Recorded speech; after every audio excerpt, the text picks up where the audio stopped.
Good evening, everyone. I'm Riley King, and welcome to the Riley King Newscast right here on the Riley King Network. Let's begin. First up, surveillance video shows man pulling gun on clerk, police say. Let's take a listen to the video from WMUR News 9.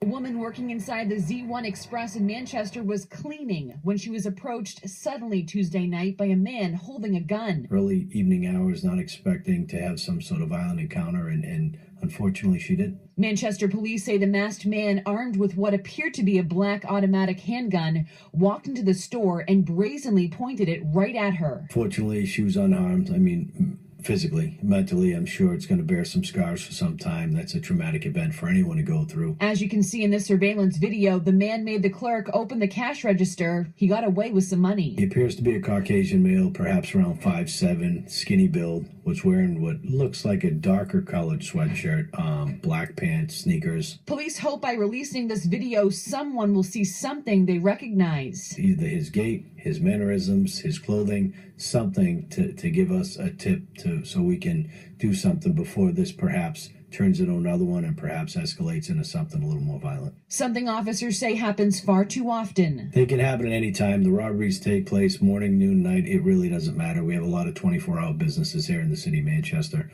They occur. Now, we did speak with the store manager here earlier today. He says the clerk is shaken, but thankfully she's doing well. Live in Manchester this noon, Kristen Carosa, WMUR News 9. Okay, and there you go on that video and that report.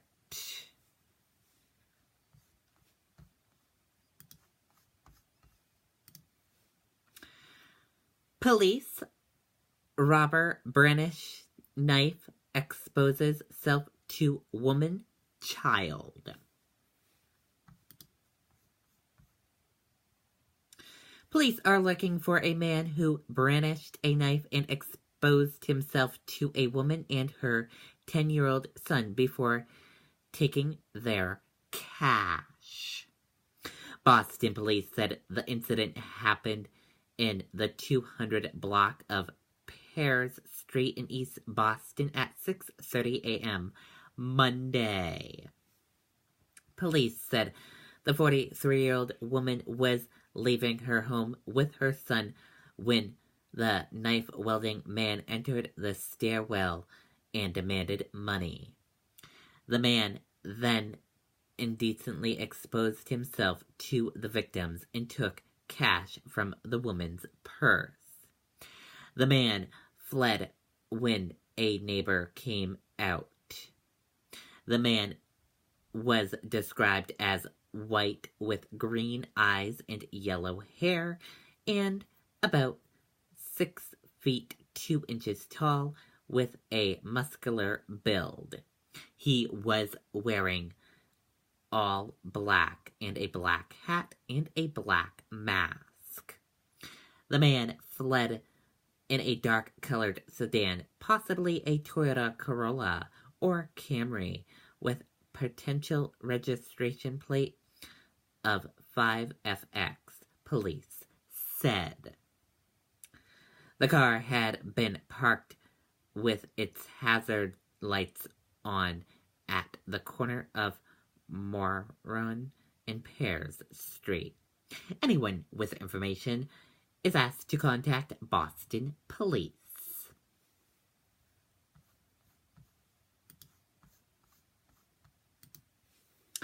Temple deaths ruled murder-suicide, Maine State Police say. Let's take a listen to the video from WMTW News 8 in Maine.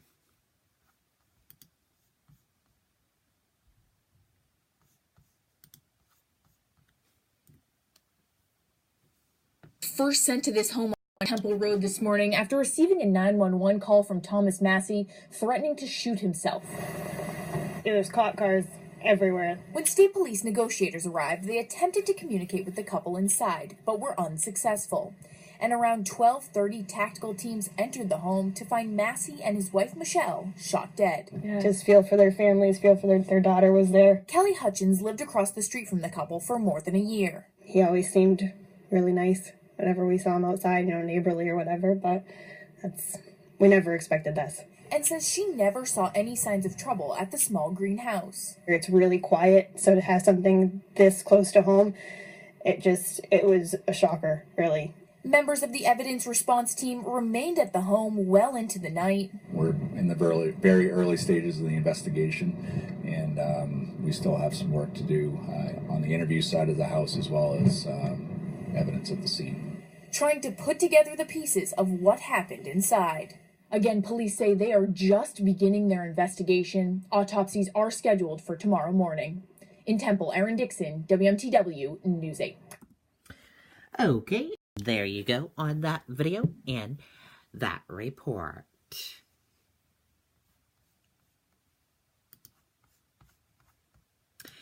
Now let's take a look at your U.S. stock market and see how your stock market closed for this Wednesday evening.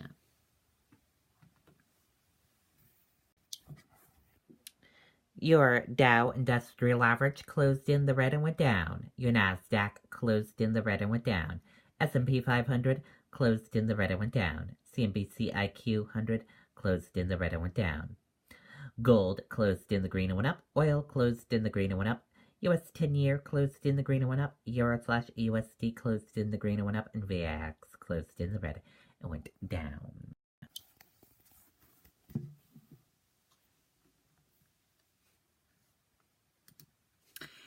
S&P 500, Nasdaq closed lower for the first time in 2018 on China NAFTA concerns. Stocks fell on Wednesday as investors fretted over the possibility of China halting its treasury bond purchases and the U.S.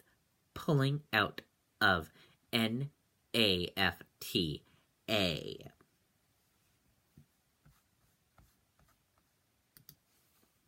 Trump on prospect of meeting with Mueller. It seems unlikely.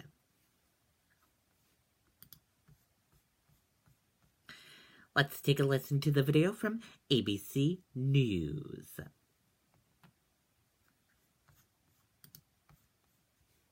I'm Catherine. Hi, I'm Courtney. Looking for a real relationship? Text LOVE to 370-370 and Match will give you 7 days free. I'm looking for someone to laugh with. I am looking to explore. I'm not a game player. I like nice guys. Text LOVE to 370-370 and get 7 days free. I hope to see you soon. Come find me. I can't wait to meet you. Why wait to meet someone great? Text LOVE to 370-370 and get yours 7 days free on Match now. Sarah brought up the Russia investigation.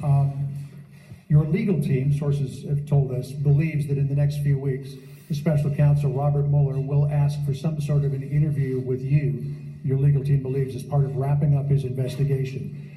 Are you open to meeting with him? Would you be willing to meet with him without condition, or would you demand that a strict set of parameters be placed around any encounter between you and the special counsel?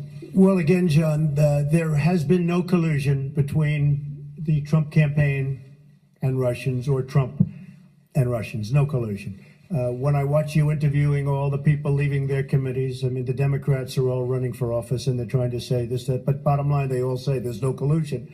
And there is no collusion.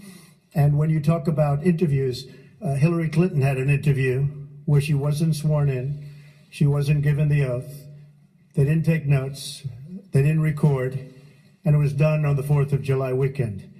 That's perhaps ridiculous, and a lot of people looked upon that as being a very serious breach, and it really was.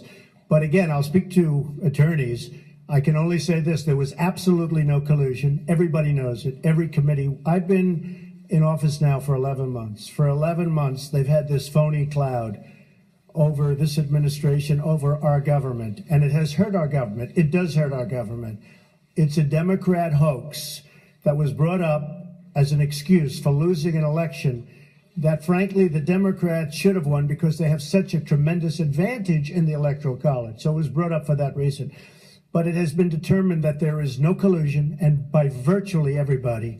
So we'll see what happens. But again, would you be open to? We'll see what happens. I mean, certainly I'll see what happens. But when they have no collusion and nobody's found any collusion at any level, it seems unlikely that you'd even have an interview.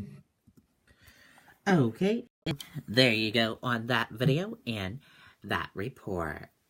And that does it for the Riley King Newscast right here on the Riley King Network. I hope you all have a great rest of your Wednesday night, and I'll see you back here tomorrow with another newscast. Good night, everyone. Bye.